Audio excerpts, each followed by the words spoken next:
Outer mining. Every single Hypixel Skyblock player's favorite thing to do.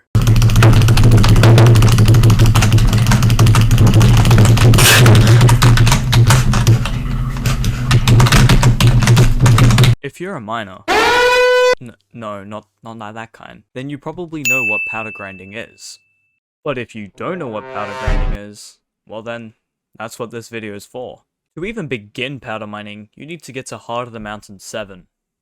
Wait, you don't have Heart of the Mountain 7?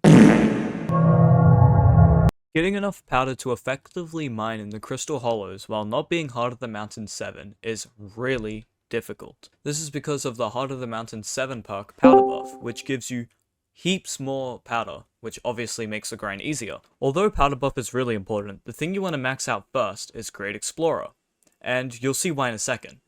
Also, you want to get Mole to level 91, and then you want to upgrade Powder Buff as much as you can. Powder mining only takes place in the Crystal Hollows, you can't really do it in the Dwarven Mines. And within the Crystal Hollows, there are only two actual good places to powder mine, and that is the jungle and the Precursor Remnants. The reason that these two places are the best to mine is because whilst not only getting powder, you also make money on the side with either sludge, which is in the jungle, or the Robotron parts, which is in the Precursor Remnants. To sludge mine in the jungle, you'll need a jungle pick, which obviously drops the sludge when you break hardstone. And for the Precursor Remnants, you just need any pickaxe that can insta-mine hardstone. Insta-mining hardstone in the Crystal Hollows while powder mining is really important, because without being able to insta-mine the hardstone, your powder grind is going to take way longer. To insta-mine hardstone, you need about 1,500 mining speed, and with a jungle pickaxe, that might be hard to obtain, so make sure you use the right armor and the right pet for the job. To actually get started powder mining, you want to come over here and you want to get a Crystal Hollows pass. I've already got one, and obviously you need to go to the Crystal Hollows.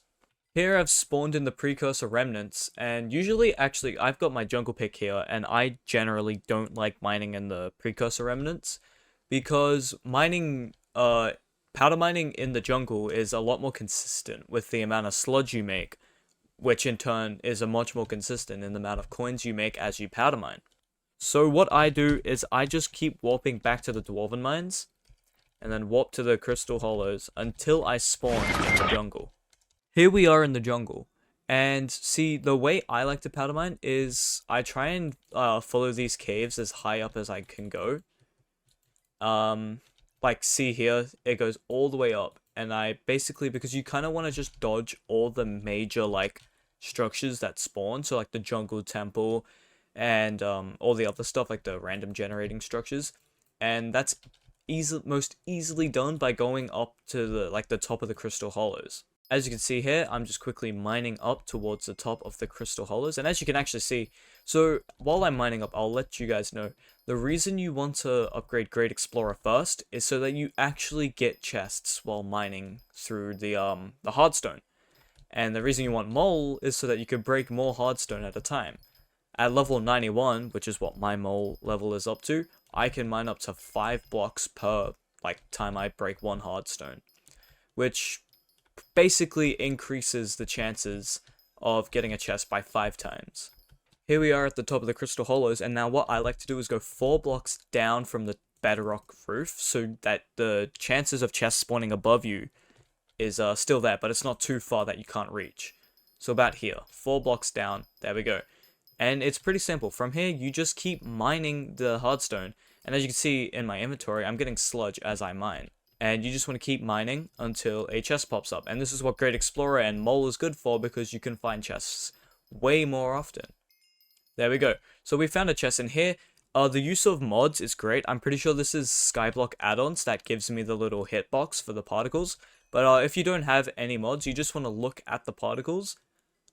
And it takes 5 in a row to unlock the chest. And as you can see, I got a bunch of gemstone powder, about 1,100 gemstone powder there.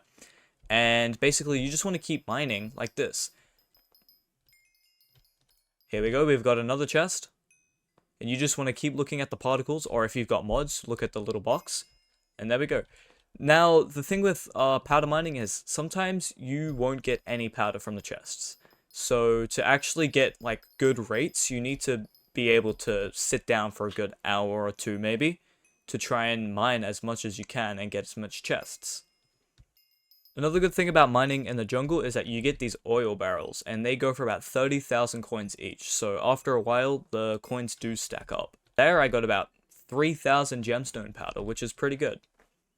Now, if you guys look at the top of the screen, you can see that there's a 2x powder event, and basically you want to chase these around every single lobby you go to.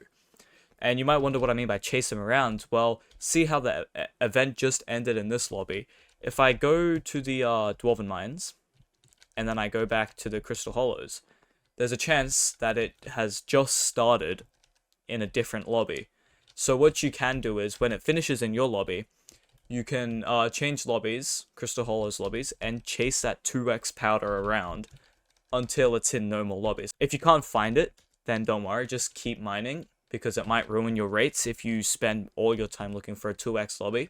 I think that's about it when it comes to powder grinding. If you got any questions, leave them in the comments and I will be sure to answer them.